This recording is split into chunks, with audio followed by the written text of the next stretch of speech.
Bonjour, heureux de vous retrouver dans un nouveau numéro de votre émission Face à Dakaractu. Face à Dakaractu que reçoit aujourd'hui Madame Diop Blondin de Fatou Ndiaye. Madame Diop, bonjour. Bonjour, Merci Monsieur d'avoir Diouf. accepté notre invitation. C'est moi qui vous remercie pour l'invitation. Madame Diop, vous étiez en 2010 ministre des Nouvelles Technologies, techniques de l'information et de la communication. Vous aviez été nommé après votre départ de ce ministère président du collège de l'ATP. Avec l'avènement du président Macky Sall, vous avez quitté ce collège. Je rappelle que vous êtes ingénieur en télécommunications. Comment s'est fait cette transition entre le monde des télécommunications et le monde de la politique? Alors que maintenant, on vous connaît plus dans ce monde-là. Tout à fait. Bon, parce que d'abord, j'ai commencé comme ingénieur en recherche dans les réseaux de télécommunications. Et quand on dit recherche, quand on dit technique, ce sont des gens de l'ombre. Des gens, on appelle ça des rats de laboratoire. Nous étions des rats de laboratoire. Nous étions précurseurs de toutes les technologies qui sont utilisées aujourd'hui et qui sont banalisées. Donc, à ce titre, on mène plutôt une vie d'entreprise vraiment laboratoire. Après, on est passé par l'expatriation, où on a travaillé avec différentes sociétés de télécommunications, mais aussi avec des États. Auxquels on a proposé des stratégies pour développer l'Internet dans les pays. C'était donc l'arrivée d'Internet, et en Afrique, dans certains pays, il y avait beaucoup de retard. Donc on a eu l'occasion de participer à l'arrivée massive d'Internet dans ces pays, dans le privé, mais aussi au niveau de l'État. Donc c'est sur ces entrefaits que je suis rentrée au Sénégal comme ministre des Technologies de l'Information et de la Communication. Donc à ce titre, voilà, c'était pour servir tout simplement mon pays dans le domaine qui était le mien. Donc effectivement, je n'avais jamais fait de politique. Donc après ce poste, ce bref passage au ministère des Technologies de l'Information et de la Communication, j'ai été présidente de l'ARTP pour un mandat. Donc quand le mandat était terminé, je suis retournée dans le privé. Donc je continue à officier dans le privé, d'abord dans la monétique, donc côté technique, hein, tout ce qui est terminaux de paiement électronique, tout ce qui est guichet automatique de banque, donc toujours dans la technique, mais aussi comme consultante pour des services de télécommunication au service d'autres secteurs, et en particulier pour la santé. Donc consultante en e-santé, donc j'ai eu à m'occuper du projet M-Diabète, qui consiste à sensibiliser la population sur cette maladie à travers des messages, donc en collaboration avec les médecins du centre Marc Sankalé. Donc toujours les télécommunications au service de la population. Chemin faisant, j'ai eu aussi beaucoup d'engagement en tant que société civile, plus particulièrement auprès des femmes qui sont dans les marchés, parce que je suis une grande adepte du marché à l'ancienne. Donc j'ai beaucoup de connaissances dans beaucoup de marchés, à Dakar, dans la banlieue, comme à Hambourg. Et en discutant souvent avec les femmes, j'ai été amenée personnellement, sur mes propres moyens, à les aider à trouver des solutions pour s'organiser en GIE, pour abonder leur financement qu'elles mettent en place pour régler des petits problèmes. Donc je l'ai fait, et puis après je l'ai beaucoup fait à Hambourg.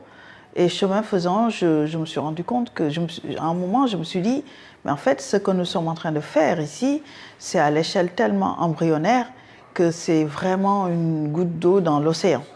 Donc il y a des endroits où ces politiques se décident, et donc il y a une grande différence entre ce qu'on peut entendre dans les journaux, ce qu'on peut lire dans les journaux, ce qu'on peut entendre, ce qu'on peut voir à la télé comme inauguration de toutes sortes dans des grandes salles, et ce que vivent les populations sur le terrain. Et que toutes ces politiques ne descendent pas vraiment sur le terrain quand on comptabilise le nombre de personnes qui vous disent ben nous ça va pas, etc. On a entendu parler, ou on a eu telle expérience, mais c'était trop cher. Finalement, on s'est retrouvé même surendetté à devoir régler des problèmes qui étaient pires que les simples problèmes qu'on avait quand on n'avait pas accès à ces financements. Donc, en discutant avec elle, on a essayé de mettre des choses en place, et en même temps, je me suis dit, il faut faire partie des gens qui décident. Et c'est comme ça que c'est arrivé. Donc, je n'avais pas spécialement envie que ce soit forcément dans un parti politique, vu comment fonctionnent les partis politiques.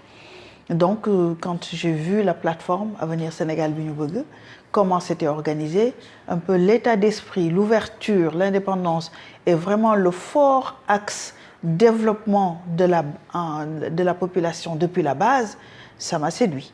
Donc, j'ai intégré cette plateforme où nous avons fait nous avons continué ce travail et quand il y a eu des élections, donc nous sommes partis en coalition, aussi bien au niveau des élections législatives de 2017 qu'aux élections présidentielles qui viennent de se dérouler en février 2019. Pourquoi le choix de Avenir Sénégal bu ñu bëgg? Pourquoi le choix de l'opposition plutôt que le pouvoir? Nous n'étions pas en coalition avec le pouvoir.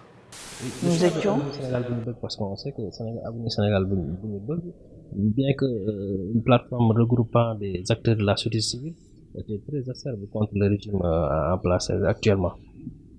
Ben, en fait, ce n'est pas contre les personnes du pouvoir, hein. C'est pour un programme. Quel Sénégal nous voulons développer?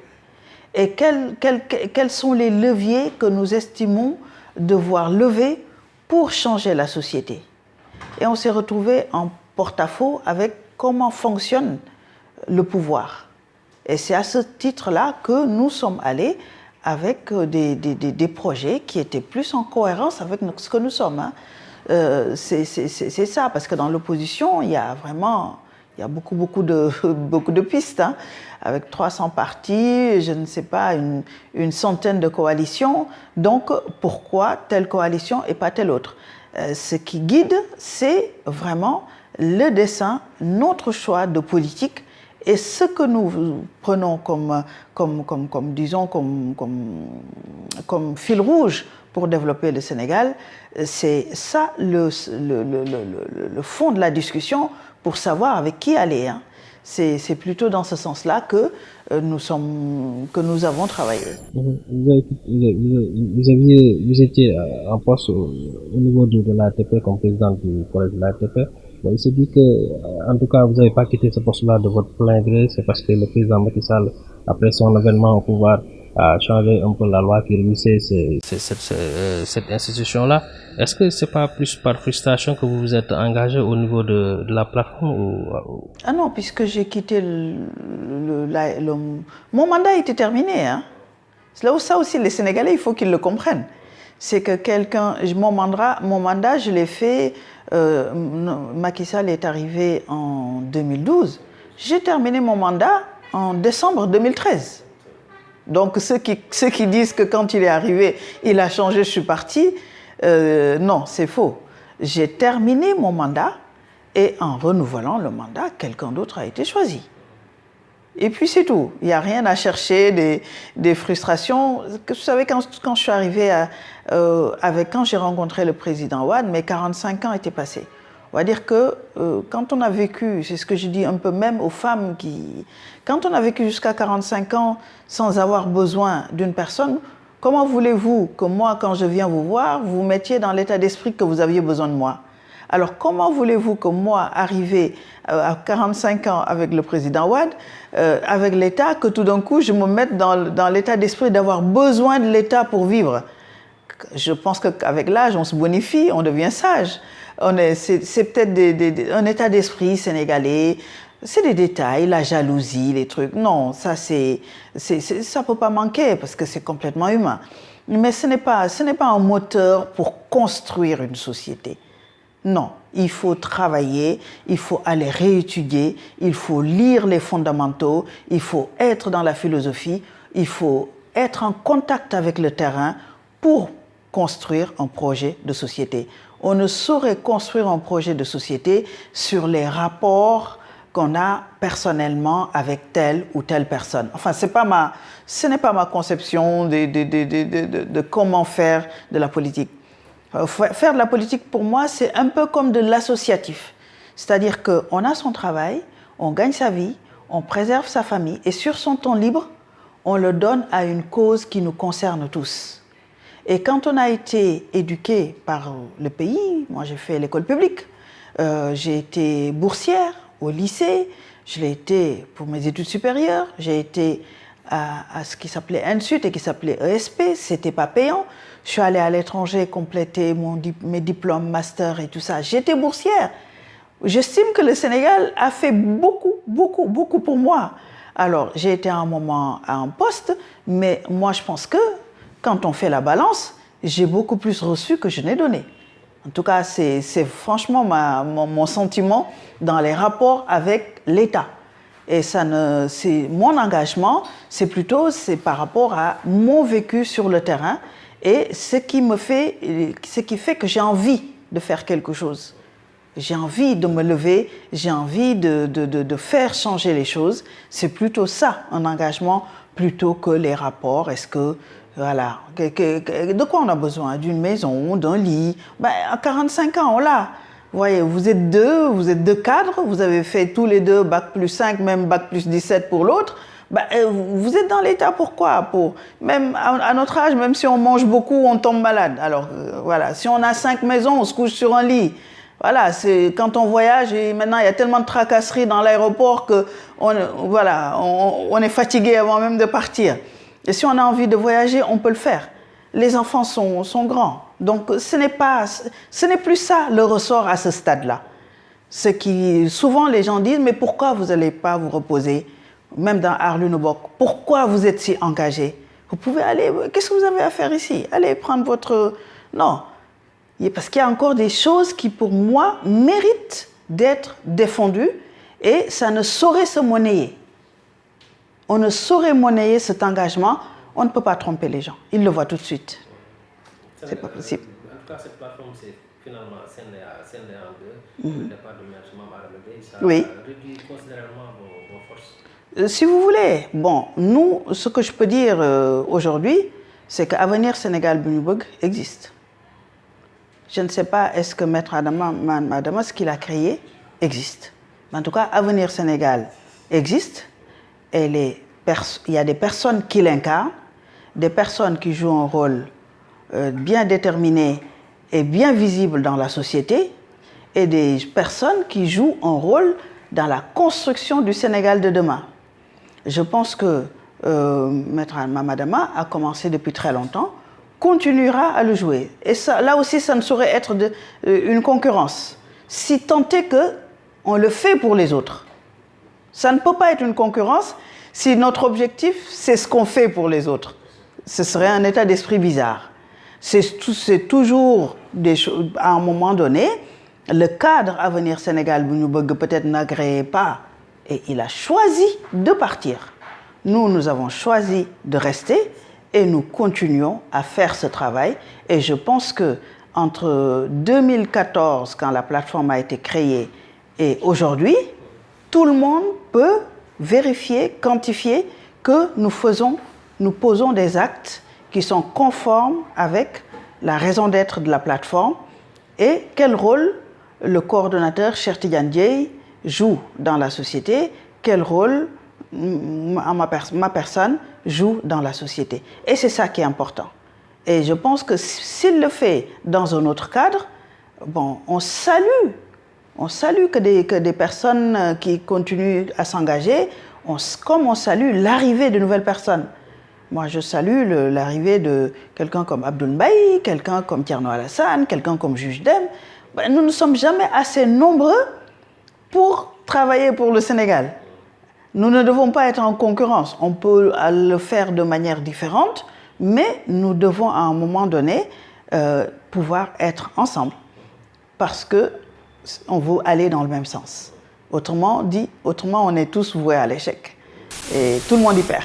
Vous continuez à dénoncer l'état du régime avec la plateforme à l'Unibok, une nouvelle plateforme qui est née au lendemain de l'ébruitement de l'affaire BBC. Après 3-4 manifestations, en tout cas, apparemment, les forces aussi commencent à s'épuiser. Lors de la dernière manifestation au rond-point de l'Obélisque, on n'a pas vu les Sénégalais venir répondre à votre appel. Est-ce que c'est parce que le message ne passe plus?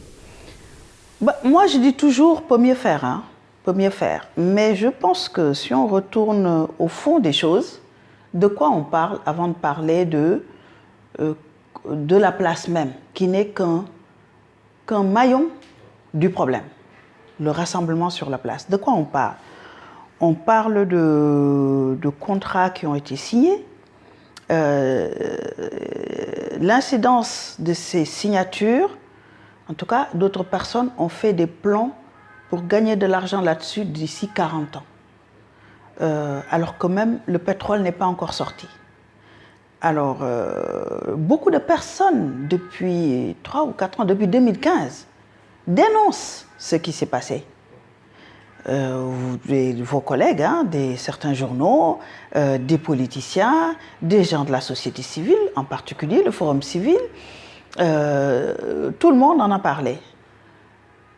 L'État a réussi à noyer la communication sur ce sujet, avec la complicité de certains de vos confrères.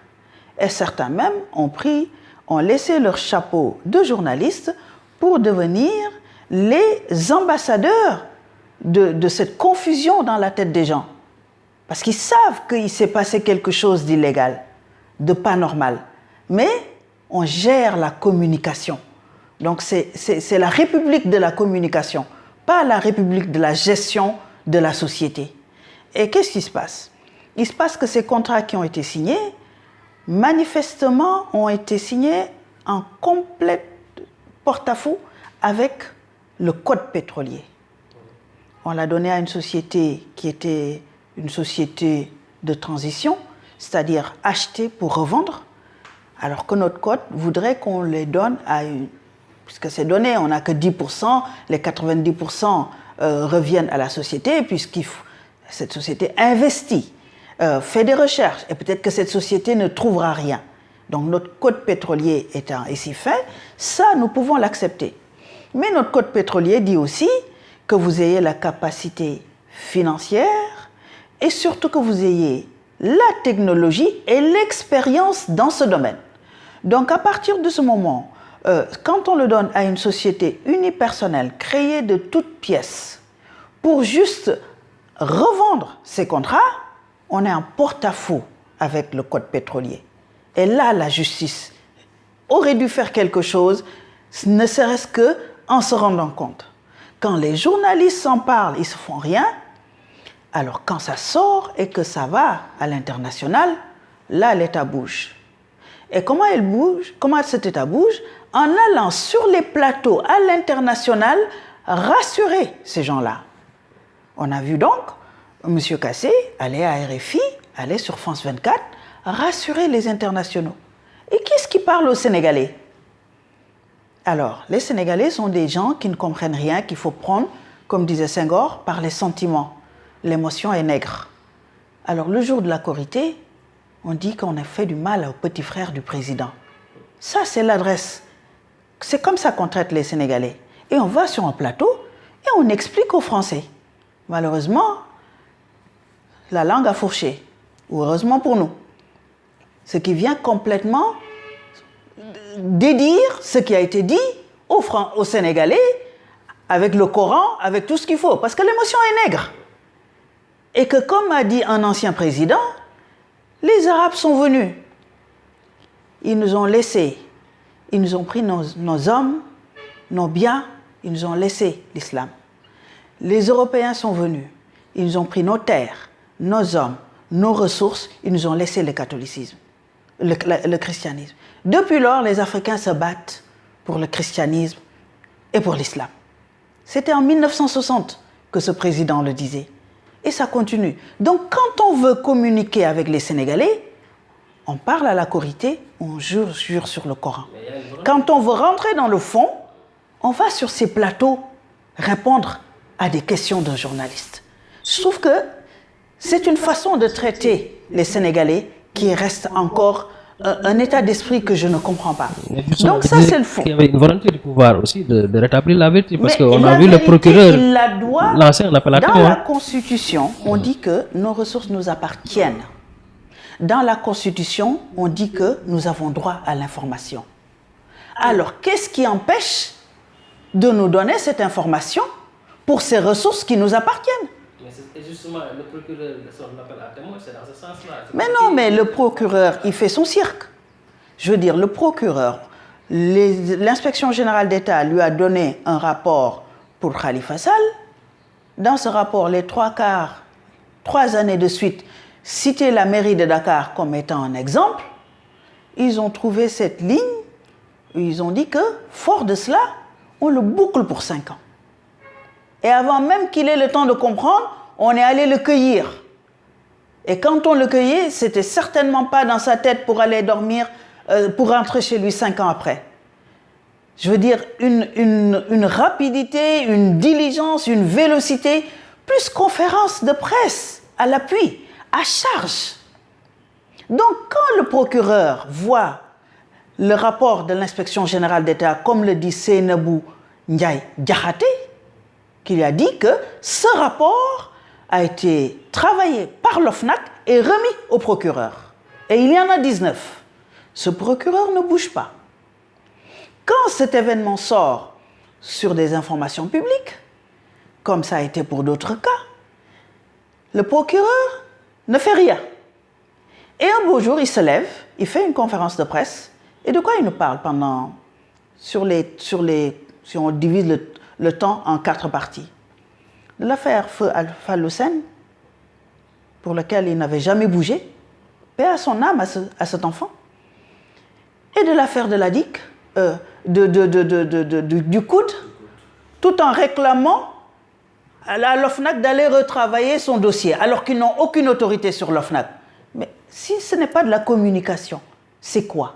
C'est qu'on prend encore les Sénégalais pour des gens qui n'y comprennent rien. Donc, on ne compte pas sur les gens comme vous, qui écoutez, qui lisez, qui comprenez. On ne vous vise pas. On vise la grande masse de la population qu'on a affamée, qui n'a pas le temps de s'occuper de tout ça, pour leur parler. Donc, au lieu de parler de ça, pendant les 3/4 du temps, on a parlé de ça. Pour le reste, avec un rapport de l'inspection générale d'État disponible sur Google, que tous ceux qui ont un compte des réseaux sociaux ont reçu, eh bien, eux, ils ne sont pas au courant. Ils ne sont pas au courant. Eh bien, ça, ce n'est pas une base pour travail. Et ils organisent un cirque. Venez nous donner vos documents. Mais attendez, le livre de Sonko, ça ne suffit pas pour dire qu'est-ce qui se passe. Quand Mamadou Lamine Diallo dénonce le Mittal, en disant que le ministre s'est substitué à l'agent judiciaire de l'État pour signer un contrat, il n'y a pas de quoi se lever. Alors pourquoi maintenant venir me demander à moi de lui présenter un rapport? La première page de ce rapport, c'est écrit, si vous le détenez, vous êtes en faute. Ou bien allez demander à tel ou tel de venir. Non mais qu'est-ce qu'il va faire de ce dossier? Il y a mieux que ça, il y a une institution étatique qui dit que ce contrat ne répond pas aux normes pétrolières. Ce rapport de présentation est un tissu de contre-vérité et de fausseté qui ont amené à la signature. Si ça ne lui suffit pas, comment voulez-vous que vous, citoyens, qu'est-ce que vous voulez prouver de plus que ces institutions étatiques, ces gens payés pour faire ce travail qui l'ont déjà fait? Donc, s'il veut de la matière, il a de la matière. S'il ne veut pas de la matière parce qu'il est sous tutelle, et comme il dit, j'ai été saisi, je n'ai pas été saisi. Par qui? Par quelqu'un qui a dit lui-même, il y a des dossiers que je mets sous le coude, et là, il y a des dossiers que je fais exécuter parce que j'ai un calendrier et il ne faut pas que cette personne se présente aux élections. Bon, comment voulez-vous qu'on travaille avec un procureur comme ça? C'est pas possible. Alors aujourd'hui, Aliou Sall va répondre ce mercredi aux enquêteurs de la DIC. Selon vous... Je n'y attends rien. Et encore une fois, on peut s'arrêter un peu sur Aliou Sall parce que quand même, sa société unipersonnelle a détenu un moment un contrat de recherche de pétrole. Ça, c'est un problème. Parce qu'il a pu le vendre et il y a eu de l'argent qui n'est pas entré dans le trésor public. On peut en parler parce qu'il y a eu une de ces sociétés qu'il a donnée en gérance à son oncle qui a reçu cet argent. On peut en parler, mais là n'est pas l'essentiel. C'est le fonctionnement de la République qui est au cœur du problème.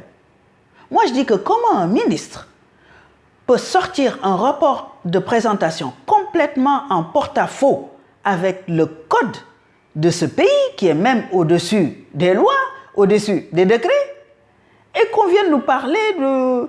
Mais Aliou Sall, il va faire sa conférence de presse et peut-être mettre la main sur un document qui, on ne sait pas si c'est le Coran ou si c'est je ne sais pas quoi.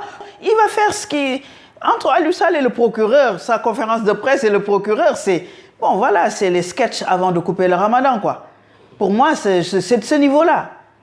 Il a de réelles responsabilités qu'il faudrait interroger dans la partie justice de la gestion de ce document, mais le cœur du dossier, ce sont ces milliards. Comment les récupérer? C'est ces contrats qui ont été signés. Est-ce que sur la base de ces contrats ne respectent pas le code pétrolier, est-ce qu'on peut les annuler et signer des contrats pour lesquels nous avons... Pour moi, c'est vraiment ça le cœur du problème. C'est pas telle personne à un moment, ça fait partie du dossier, mais ce n'est qu'une petite partie face au plus gros scandale que le Sénégal a connu depuis son indépendance. C'est là le cœur du problème. Il ne faut pas déplacer les problèmes sur des questions de telle personne, mais sur les principes et sur les lois. C'est ça la vraie question. Mais à votre niveau, au niveau de Aly Ngouille Mbok, je le disais tout à l'heure, la mobilisation est en train de s'estomper un peu.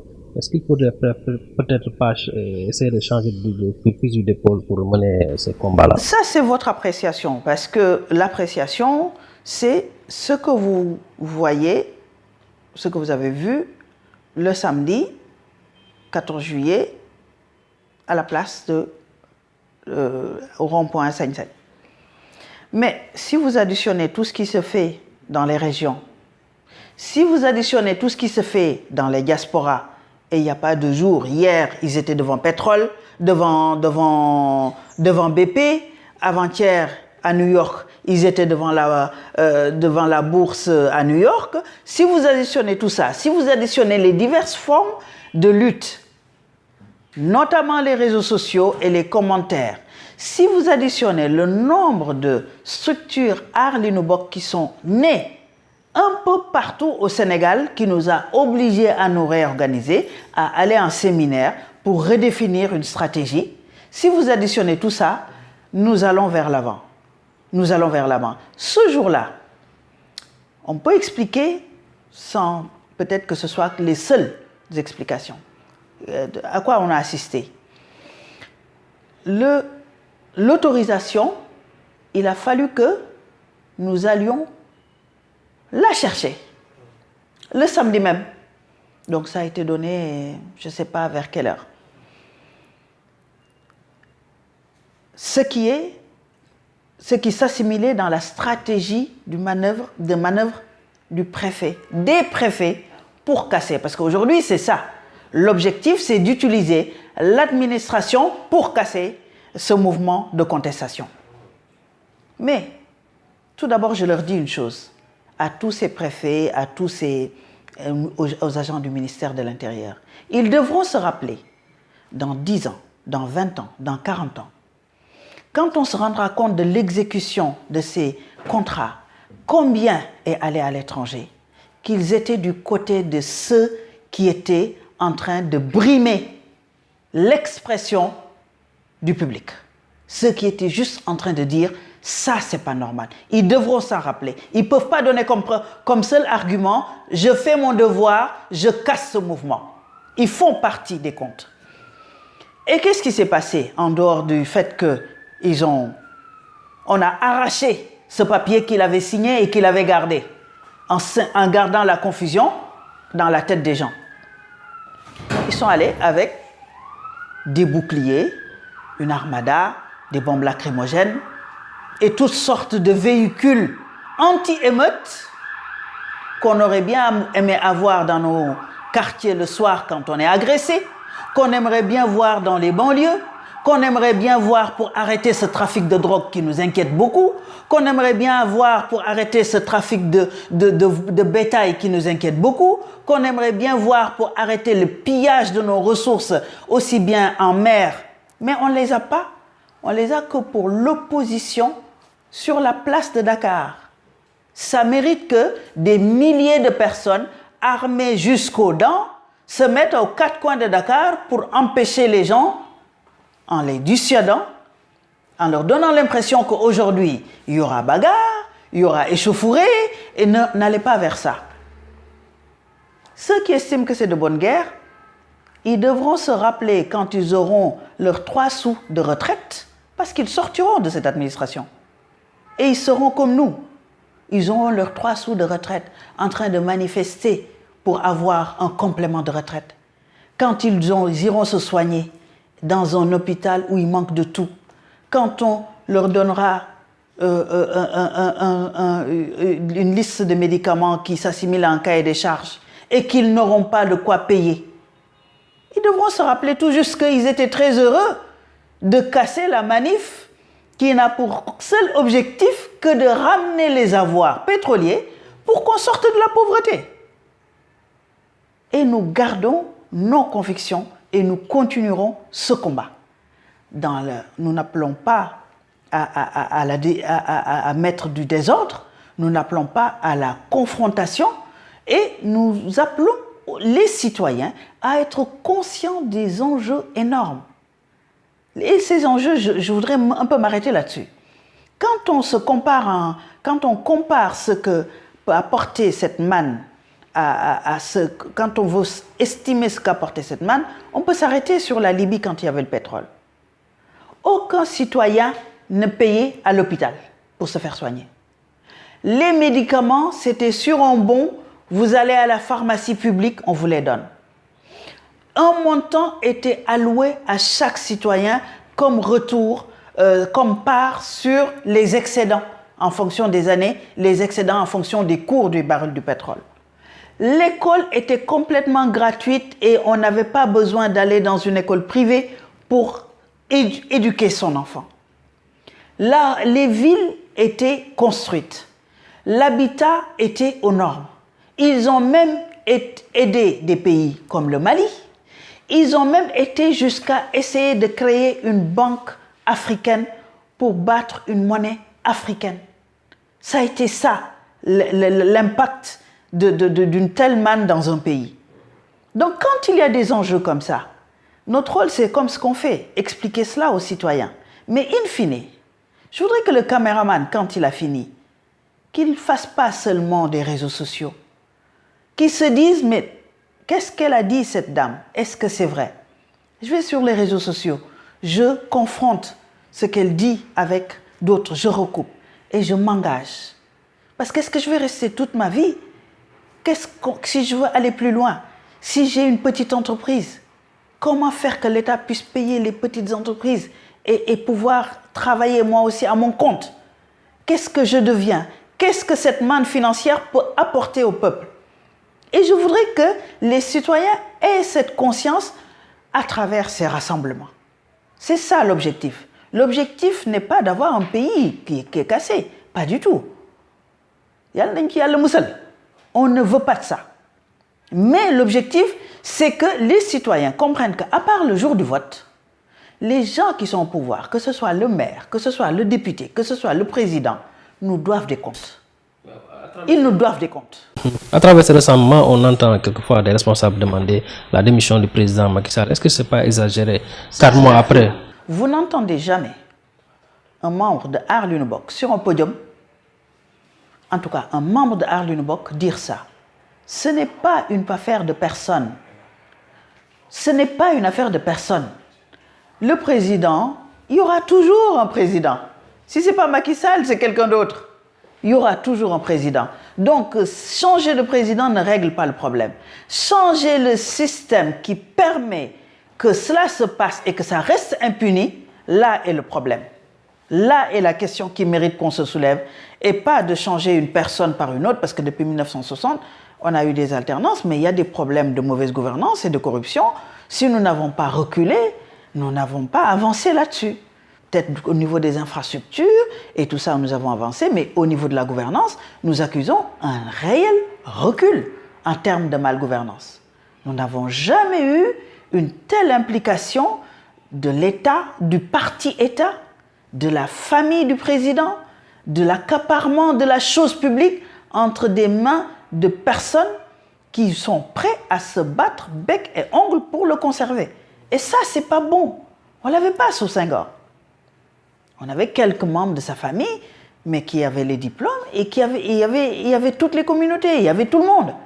Mais aujourd'hui, si vous n'êtes pas du parti, si vous n'êtes pas dans les valises du président ou de son entourage très proche, ben, vous ne pouvez même pas accéder à un marché public dans ce pays. Je ne dis même pas les fonctions nominatives. On a annulé le gouvernement. Il n'y a plus de Premier ministre. Il n'y a que des assistants du président. Il n'y a que le président qui décide. Il n'y a que le président qui décide. Il n'y a plus de Premier ministre, il n'y a plus rien. Donc pour moi, aujourd'hui, en termes de gouvernance, le pays est entre les mains d'une seule personne qui peut décider pour l'Assemblée, qui peut même enlever un maire, si bien même s'il est élu, qui peut faire ce qu'il veut. En termes de gouvernance, c'est un énorme recul. Alors, remplacer Macky Sall par quelqu'un d'autre qui garde ça, mais ce n'est pas mon objectif, moi. C'est attaquer ce qui permet de faire ça, c'est ça la vraie question. C'est ça la vraie question. Ce n'est pas une affaire de personne.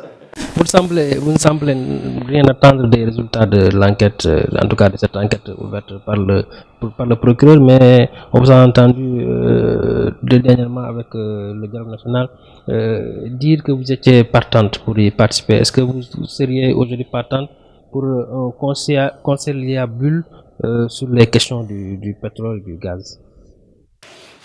Alors, vous savez, le problème dans ce pays, c'est la crédibilité des initiatives.